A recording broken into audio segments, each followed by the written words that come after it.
A nossa aula de hoje sobre o Estado brasileiro, sobre a República, é uma continuação, tá? Vamos falar hoje sobre a Segunda República.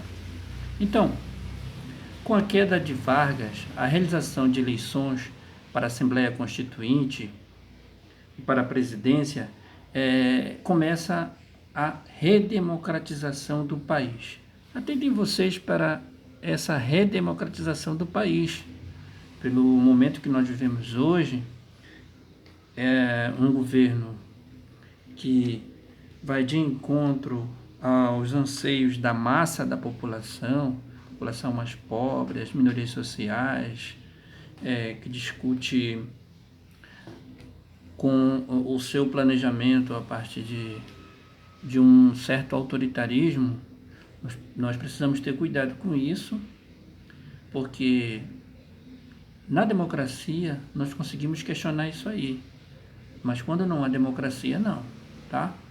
Mas lá na frente a gente vai ver isso aí no decorrer das nossas aulas.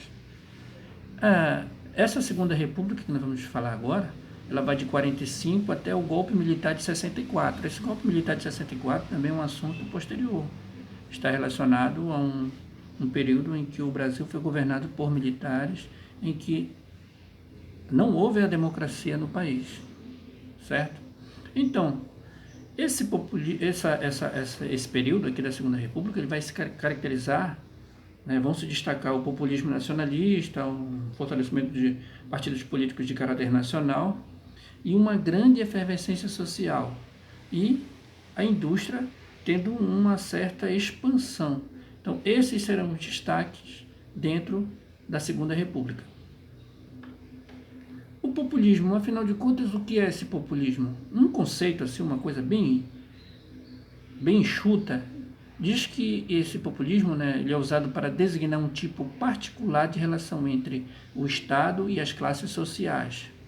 Isso aí é característica de vários países, principalmente da América Latina.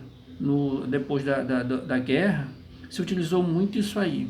Então, esse populismo caracteriza-se, eu destaquei para vocês aqui, tá, pela crescente incorporação das massas populares, ou seja, das populações mais pobres, ao processo político sob um controle e direção do Estado.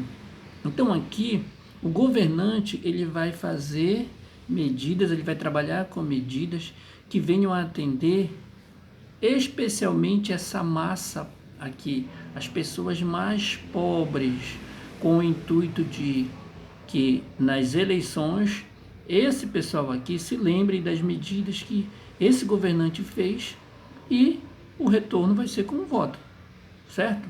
Então a gente vai ter aí, dentro desse populismo também, a intervenção estatal na economia, o Estado vai intervir na economia, justamente com a finalidade de promover a industrialização. Isso vai acontecer no Brasil dessa época, da Segunda República, tá? Também vai criar vínculos de dependência entre a burguesia e o Estado, os mais poderosos e o Estado. E no Brasil esse populismo ele começa a ser assim trabalhado após a Revolução de 30 e se constitui em uma derivação do regime autoritário criado por Getúlio Vargas. O Vargas foi um extremo populista em todas as suas ações que ele vai implantar, tá bom? Aqui a gente tem caricaturas relacionadas ao populismo. A primeira aqui, quer saber, eu não confio no cara, mas voto nele. Outro, ele rouba, mas faz.